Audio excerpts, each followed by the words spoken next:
Hello friends, welcome back to my channel. So in this tutorial we are going to look at this MIT integration B question. This is a 2025 semi-final question, so let's work with this question.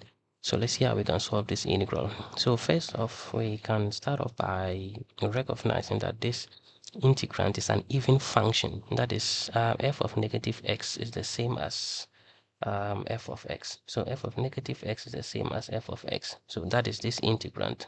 So that implies that our integrand is an even function, and therefore we can split our integral this way: 2 times the integral from 0 to pi of the ln of 82 plus 2 into cosine of x times the square root of 81 minus sine square of x minus sine square of x dx.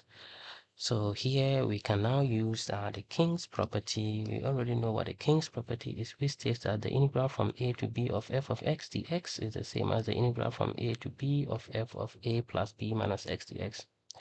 A plus b minus x dx. So we're going to use that here. In this, our integral here, a plus b minus x is so the lower limit is 0 and the upper limit is pi minus x. So that is going to be pi minus x. So we just replace x with pi minus x in this our integral.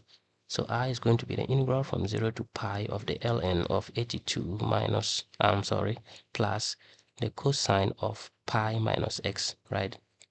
Times the square root of 81 minus the sine of pi minus x, but a squared, minus the sine of pi minus x squared. So all this one dx, running out of room. Okay, forgive me for that. So I is going to be equal to 2 times the integral from 0 to pi. From the double angle identity, we know that the cosine of pi minus x is the same as negative cosine of x, and sine of pi minus x is the same as sine of x. That is from the double angle identity. So we can just plug that into our integral here. So 82 plus 2 times, this one is negative cosine of x, and that is from the double angle identity. And then 81 minus, this one is sine of x, but there are two of them multiplying each other, sine square x minus sine square x dx. And do some factorization to make things simpler. Why not? 82, this negative and this negative, I'm going to factorize negative 1 out, and that becomes negative 2 in front here, and this one becomes positive cosine of x times the square root of 81 minus sine square of x. This now is now plus sine square of x dx. So this is the integral transformed by the King's property, right? And now I'm going to add this to the original integral. That is the integral I plus the one transformed by the King's property, that is same I, and that is equal to 2 times the integral from 0 to pi. And this is the original integral of ln of 82 plus the original integral is plus, if we can remember, that is this one, 2 into cosine of x times the square root of 81 minus sine square of x minus sine square of x, like this, plus the one transformed by the King's property, which is this one in yellow. We can just write that here, plus 2 times the integral from 0 to pi of ln of 82 minus 2 into cosine of x times the square root of 81 minus sine square of x plus sine square of x dx. So the integrals, they have the same limits, so we can just put them into one integral. So that is going to be 2 times the integral from 0 to pi of the ln of 82 plus 2 times the integral 2 times cosine of x, I beg your pardon, 81 minus sine square of x minus sine square of x plus the natural log of 82 minus 2 times the cosine of x times 81 minus sine square of x plus sine square of x, right? So all this one dx into one integral. So we know from the laws of logarithm, this is trivial. This is logarithm of a plus logarithm of b is equals to the logarithm of a times b, like this. So this is the logarithm of something plus the logarithm of another thing. So we are just going to multiply them out. So what I'm going to do, I'm going to multiply these terms out, and then I'll come back for the integral. That makes our lives easier than working with the integral along with it.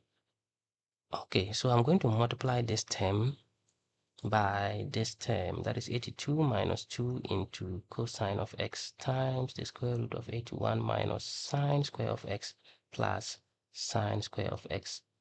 So I am going to work with this integral like this. So this is from this property from the laws of logarithm. So multiplying them, I'm just foiling them out. So 82 times 82, that is like 82 squared, and then 82 times this guy here, so that becomes minus 164, that is 82 times 2, and then multiply by the cosine of x times 81 minus sine square of x plus sine square of x. And then next is this guy here, multiply by this one, that is plus 164 times what is inside cosine of x times 81 minus sine square of x minus sine square of x. And then the last one is this term multiplied by this term, right?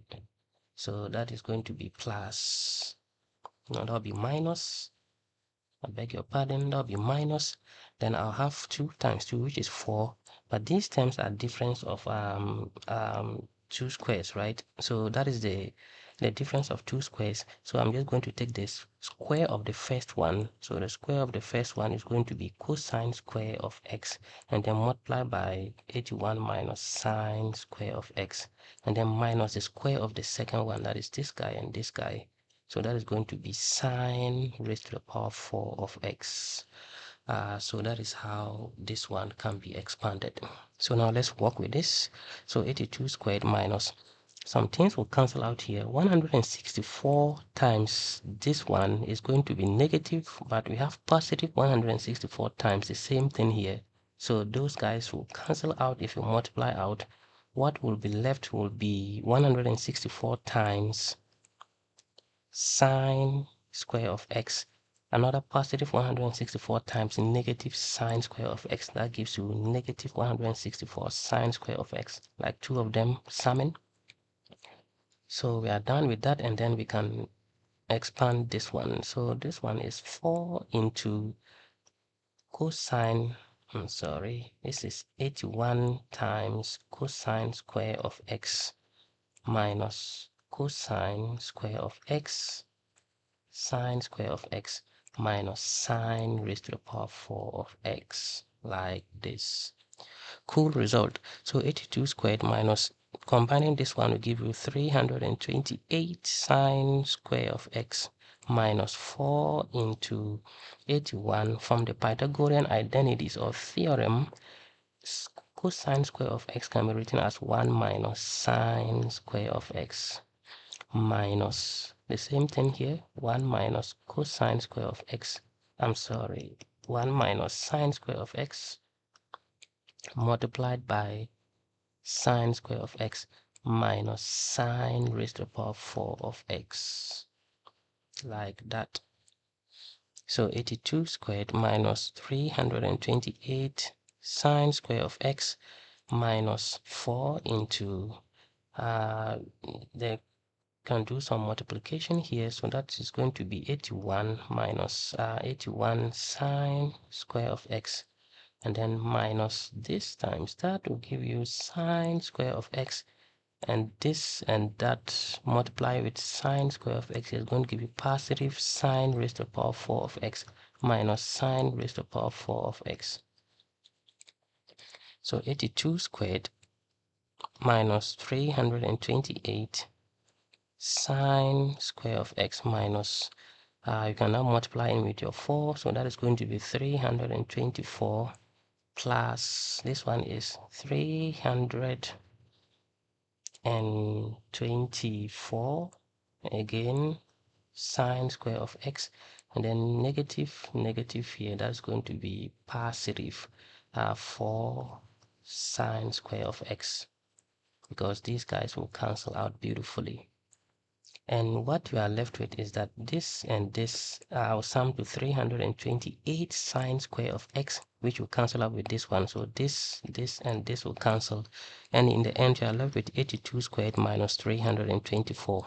But 324 is a perfect square, which is 18 squared, and this is like difference of two squares, so that is like 82 minus 18 multiplied by 82 plus 18, difference of two squares.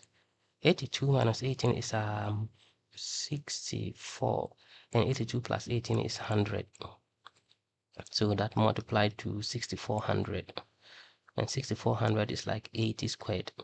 So this one simplifies to just 80 squared. So our integrand here, so this one simplifies to 80 squared. That is this term multiplied by this term, all in the natural logarithm.